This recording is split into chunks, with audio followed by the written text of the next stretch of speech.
Welcome back. In this video, we'll be discussing management plans for patients who present with high suicide risk. When a patient is at high risk for suicide, immediate action is necessary to ensure their safety. As healthcare providers, we must know how to effectively assess the risk and take appropriate steps to manage the situation, both in the short and long term. Let's start with the initial assessment of high suicide risk. The first step when a patient presents with suicidal thoughts or self-harm behavior is to conduct a thorough risk assessment. This means directly asking the patient about their thoughts of suicide, their intent, and whether they have a plan to harm themselves. The key here is to ask the right questions. It might feel uncomfortable, but asking directly about suicide does not increase the risk. In fact, it often opens the door for an honest conversation and enables you to assess the level of risk more accurately. You can ask questions such as, have you been thinking about hurting yourself or ending your life? Do you have a plan for how you would harm yourself? Have you attempted suicide in the past? These questions help you understand the severity of the risk.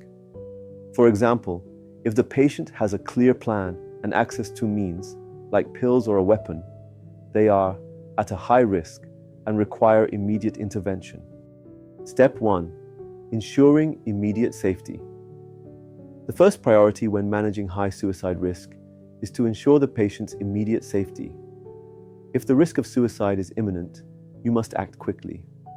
Here's what to do. Remove access to lethal means. If the patient has access to medications, sharp objects, or weapons, these should be removed immediately from their environment. Arrange for immediate intervention. In cases of high suicide risk, hospitalization may be necessary to ensure the patient is closely monitored and protected. In some settings, this may involve admission to a psychiatric facility or urgent care. If the patient is not in immediate danger but still at high risk, you might recommend hospitalization for intensive monitoring. If hospitalization is not an option, ensure that the patient has access to constant supervision, whether that's from a family member, a mental health professional, or a crisis response team. Step 2. Developing a safety plan. Once the immediate safety of the patient is addressed, it's important to develop a safety plan. A safety plan is a written document that includes emergency contacts, the names and numbers of family members, friends, or mental health professionals that the patient can reach out to if they feel like they are in crisis. Coping strategies. These could include distraction techniques, deep breathing, or mindfulness exercises that the patient can use when they feel overwhelmed. Warning signs. The patient should be able to recognize their early warning signs of worsening depression or suicidal ideation, such as specific thoughts, emotions, or behaviors. This awareness can help them take action before the crisis escalates. A safety plan gives patients a tool to manage their emotions and seek support before they act on harmful impulses. Step 3. Implementing treatment. Once immediate safety and a safety plan are in place, the next step is treatment. For patients with high suicide risk, treatment should be multifaceted. Psychotherapy. Cognitive behavioral therapy, CBT, is highly effective in helping individuals manage their thoughts and emotions related to depression and suicidal ideation.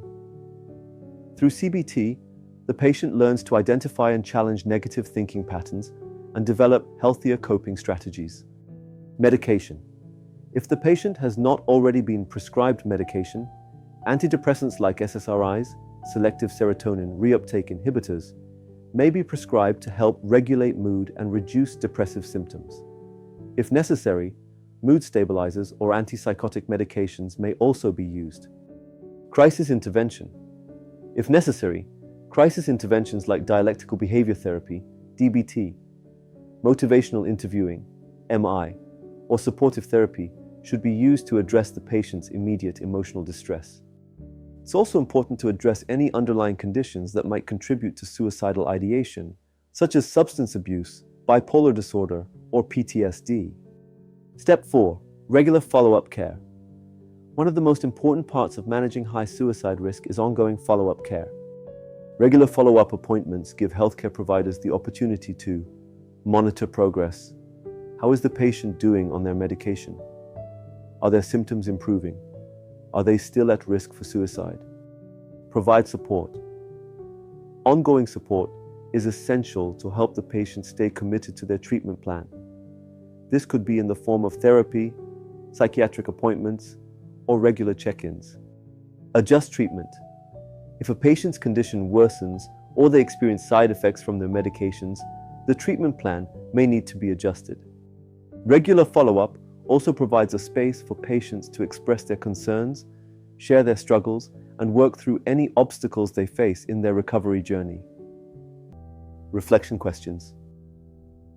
What are the key steps you would take to ensure the safety of a patient who is at high risk for suicide? How does creating a safety plan help patients manage their suicidal thoughts and behaviors? Why is it essential to have ongoing follow-up care for individuals at high suicide risk? In summary, managing a patient at high risk for suicide requires immediate action to ensure safety, development of a safety plan, treatment through psychotherapy and medication, and ongoing follow-up care to monitor progress and prevent relapse.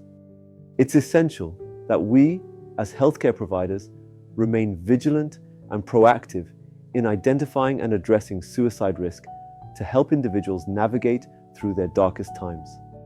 In the next video, we'll discuss cultural sensitivity in suicide prevention and how tailoring interventions to cultural contexts can improve outcomes.